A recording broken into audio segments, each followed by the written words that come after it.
वहीं हरियाणा मंत्रिमंडल पर सूत्रों से एक बड़ी खबर है। आज विस्तार हो सकता है, इस बात की जानकारी हरियाणा में आज मंत्रिमंडल विस्तार की जानकारी है। 6 से 7 मंत्री संभव है कि शपथ ले। जो सोर्सेस हमें जानकारी दे रहे हैं, शाम के 4:30 बजे मंत्रिमंडल विस्तार संभव है। इस वक्त की बड़ी खबर, किन चेहरों को मौका मिलता है लोकसभा चुनाव और उसके बाद हरियाणा में इसी साल के आखिर में होने वाले विधानसभा के चुनाव भी। तो तमाम समीकरणों को साधने की कोशिश की जाएगी, लेकिन 3 नायाब में कौन कौन से चेहरे होते हैं, क्या ये रिपीटेड होते हैं या फिर भारतीय जनता पार्टी इसमें भी चौंकाती है, वो देखना होगा।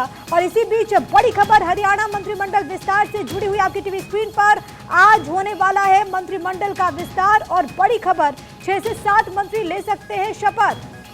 शाम 4:30 बजे हो सकता है मंत्रिमंडल का विस्तार।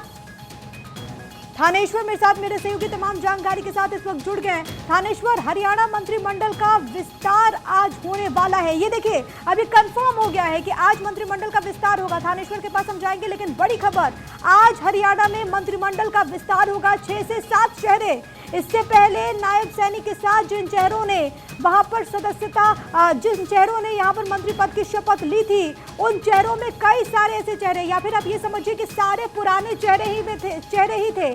चाहे वो कंवरपाल गुर्जर का नाम हो, चाहे वो मूलचंद शर्मा हो, चाहे वो जेपी दलाल हो, चाहे वो रंजीत चौटाला हो, ये तमाम वो चेहरे जो कि इससे पहले मनोहर सरकार में थे। लेकिन इस बार जब मंत्रिमंडल विस्तार होगा तो किन चेहरों को मौका मिलता है वो देखना अहम। थानेश्वर मेरे साथ मेरे सहयोगी जुड़ गए। थानेश्वर, शाम के 4:30 बजे मंत्रिमंडल विस्तार, किन नामों को लेकर के चर्चा, क्योंकि 6 से 7 चेहरे जिनको मंत्रिमंडल में शामिल किया जा सकता है आज।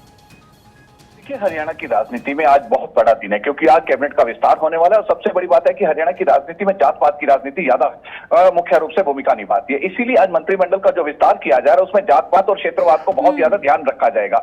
अभी तक जो मौजूदा मंत्रिमंडल है उसमें मुख्यमंत्री ओबीसी से आते हैं, जाट समुदाय से रंजीत चौटाला और जेपी दलाल आते हैं, एससी समुदाय से बनवारी लाल आते हैं, और गुज्जर समाज से कंवरपाल गुर्जर और ब्राह्मण समाज से मूलचंद शर्मा आते हैं। लेकिन इस मंत्रिमंडल के अंदर अभी पंजाबी, राजपूत, वैश्य और यादव समाज को कोई मंत्री नहीं है। इसलिए आज जो मंत्रिमंडल का विस्तार किया जाएगा उसमें पंजाबी समुदाय से सुभाष सुधा का, सीमा त्रिखा का, संजय सिंह का नाम आ सकता है, और वैश्य समाज से कमल गुप्ता का नाम आ सकता है, एससी समाज से विशंबर वाल्मीकि का आ सकता है, और खासतौर से अहिरवाल क्षेत्र से अभय यादव का नाम रखा गया, क्योंकि अहिरवाल क्षेत्र राव इंद्रजीत का प्रमुख क्षेत्र माना जाता है, और राव इंद्रजीत की परमिशन के बिना, उनकी सहमति के बिना इस एरिया से किसी को मंत्री नहीं बनाया जा सकता। जो सूत्रों से निकल कर आ रहा है कि राव इंद्रजीत ने अभय यादव के नाम पर मोहर लगाई है, अभय यादव को वहां से मंत्री बनाया जा सकता है। आज जो मंत्रिमंडल विस्तार होगा उसमें जातिवाद और एरिया क्षेत्रवाद को बहुत ज्यादा ध्यान रखा जा रहा है। इसके बाद ही बीजेपी जो है लोकसभा चुनाव के प्रचार के लिए मैदान में आएगी। जी, यानी कि तमाम समीकरणों को साधने की कोशिश की जाएगी। और अहम ये भी है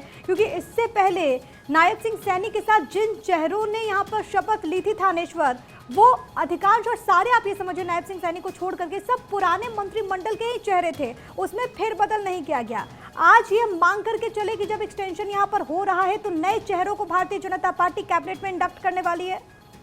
बिल्कुल, अभी जो सूत्रों से निकल कर आ रहा है कि कमल गुप्ता केवल पुराने चेहरे हैं, बाकी सारे नए चेहरे आएंगे, क्योंकि 3 तो पहले ही इनमें से खत्म हो गए, क्योंकि जेजेपी से की तस्वीर सामने आ गई। 1 मिनट थानेश्वर, अपने दर्शकों को ये तस्वीर हम दिखा देते हैं, क्योंकि देखिए अभी कंफर्म हो गया है, शाम के 4:30 बजे मंत्रिमंडल का विस्तार होगा। राज्यपाल की तरफ से राजभवन में आयोजित होगा शपथ ग्रहण समारोह, और इसकी कॉपी, क्योंकि ये एक प्रक्रिया का हिस्सा है, राजभवन में आज एक कार्यक्रम होने वाला है, और इसी को लेकर के ये इन्विटेशन लेटर आपकी टीवी स्क्रीन पर। थानेश्वर लगातार बने हुए। थानेश्वर, अपनी बात आप पूरी करें।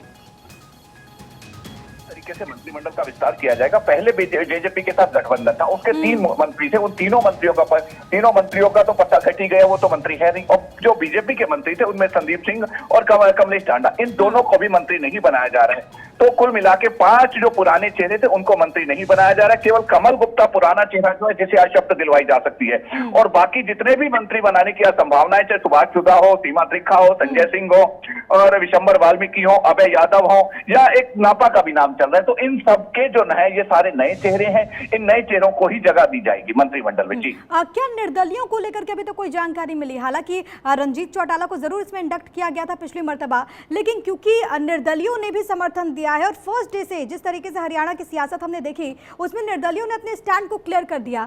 क्या जब मंत्रिमंडल विस्तार हो रहा है तो उसमें उनको भी और जगह मिल सकती है क्या प्रमुखता के साथ?